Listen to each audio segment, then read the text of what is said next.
Hi, today we're going to make bread with no flour. I used 1.5 cups of oatmeal with a cup of water. I made 12 cupcake molds with this, so if you want to make less, you can put half the amount, or if you want more, you can add more.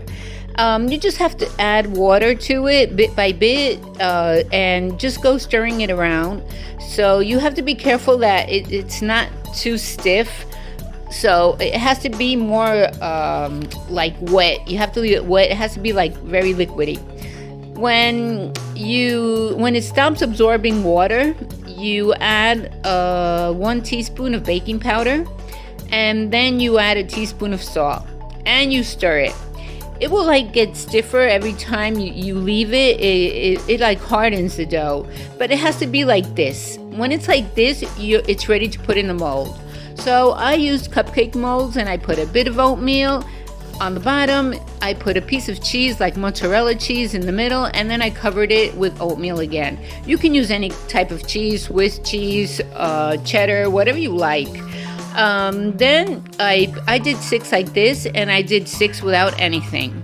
And then I found little molds that I had from my Easy Bake Oven when I was little.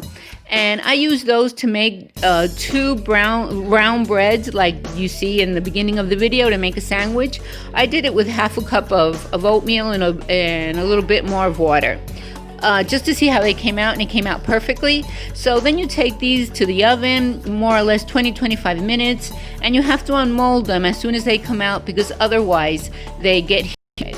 So if you like this recipe, please subscribe to my channel, give it a thumbs up, and activate the bell so you will get notified when I upload new videos. And if you are on a gluten-free diet, maybe you can eat this because this is safe for most people, but you have to ask your doctor. And the problem with oats is that they're processed in the same place with wheat, rye, and barley, so sometimes they can be contaminated. Thanks for watching. Bye.